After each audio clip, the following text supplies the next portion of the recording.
గన్నేరువరం మండలం పారువెల్ల దుబ్బపల్లె మార్గ మధ్యలో పంచాయతీరాజ్ శాఖ ఆధ్వర్యంలో బ్రిడ్జ్ నిర్మాణానికి సర్వే చేపట్టారు. చినుకు పడితే చాలు 2 నెలలు నడవడానికి చాలా ఇబ్బంది పడేవారు. దుబ్బపల్లె ప్రజలకు ఈ బ్రిడ్జ్ ఎంతో ఉపయోగపడుతుంది. పల్లె ప్రజల కోరిక ఇన్నాళ్లకు నెరవేరనుంది. సుమారు 3 కోట్ల వ్యయంతో పంచాయతీరాజ్ శాఖ ఆధ్వర్యంలో బ్రిడ్జ్ నిర్మాణం చేపట్టనున్నారు. బ్రిడ్జ్ మంజూరు అయినందుకు దుబ్బ ప్రజలు ప్రభుత్వానికి కృతజ్ఞతలు తెలిపారు. ఈ కార్యక్రమంలో గ్రామ సర్పంచ్ లక్ష్మీరామిరెడ్డి, ఉప sarpanch CH Tirupati, ward member Venu, L Poshetti, Ellalatha, Repaka Aruna తదితరులు పాల్గొన్నారు.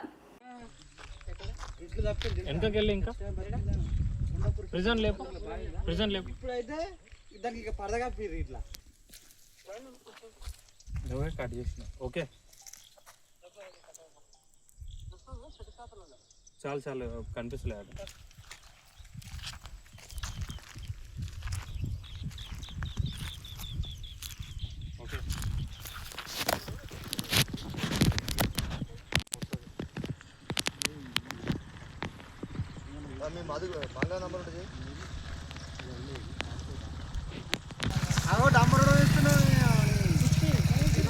డాంబర్ రోడ్ కంటే ఎక్కువ ఇది బ్రిడ్జ్ అండి.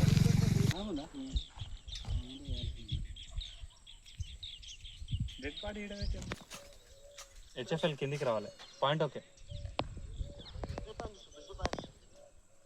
పార్వెల్ల to Dubbapalle road bridge sanction అయినందుకు పిఆర్పి నిధుల నుంచి వెళ్ళి వర్షాకాలం ప్రతిసారి ఇబ్బంది మాకు అవు. దానివల్ల మాకు ఇప్పుడు బ్రిడ్జి శాంక్షన్ అయినందుకు ఈ విధంగా బీటీ రోడ్డు శాంక్షన్ అయినందుకు గవర్నమెంట్కు ధన్యవాదాలు తెలుపుకుంటూ సెలవు.